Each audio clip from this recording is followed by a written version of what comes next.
So it's Tuesday the 2nd of November. No, 1st. 1st of November, right. My name is Peter LeBroy.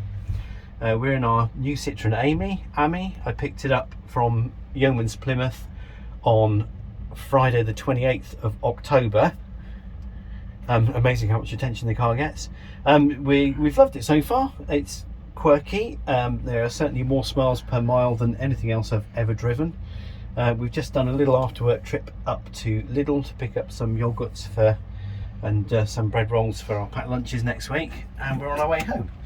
We're in Bude in Cornwall.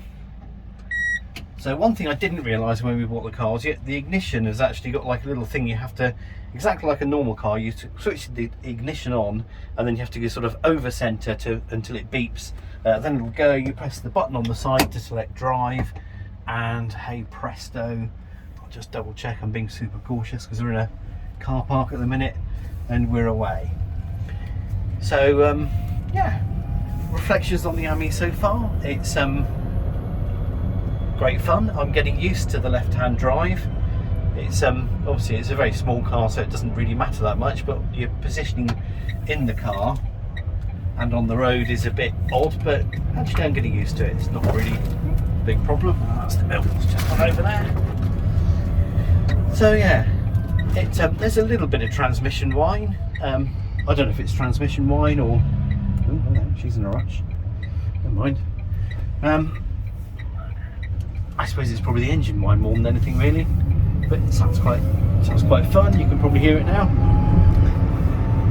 It zips up to 28 miles an hour really nicely. You lose a little bit on the hills if there's a steep hill, and we're coming up this one earlier on today. We went down to about 25 miles an hour, but you can see that we're up fairly quickly to 28 miles an hour there.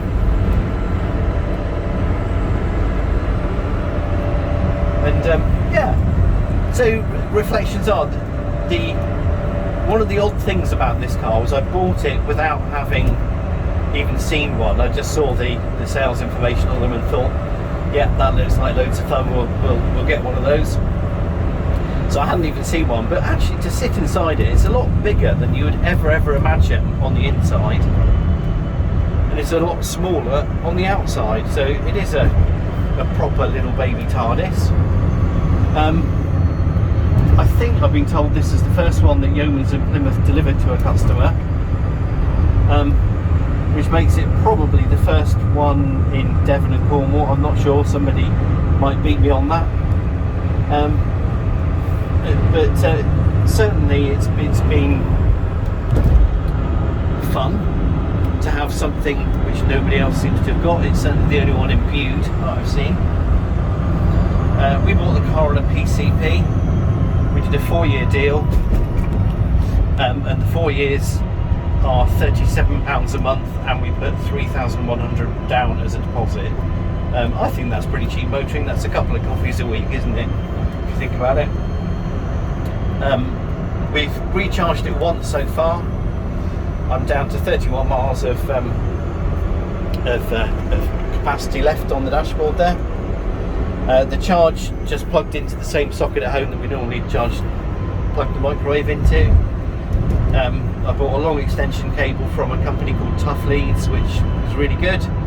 I bought the cable with the RCD protector thing in it.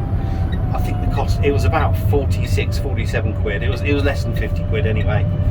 It was 15 metre long cable that went right through the house, plugged it into the kitchen, put it into the microwave socket, and she charged up in probably, speed lumps are a bit dangerous. Whole thing charged up in about 2.5 hours from nothing. I think, we'll give this Transit a go, shall we, or Renault, whatever it is. He's not going to see properly what he's doing, is he? Yeah, nice and quiet when you're stopped. Here we go again. We're on our way. So, overall, first impressions are, I think it's a little thing that we can live with very well. The idea being is that I don't think we'll ever take it on any open roads. It's only ever going to be a shopping trolley doing exactly what we've done today. Claire, my wife, owns a little knitting shop in the centre of Bude, so we can knit between home and the knitting shop, between home and the shops, home and the supermarket, all very well. And I think the thing that really convinced me when I was thinking about buying this was we've also got another Citroen, which is a C3 Aircross.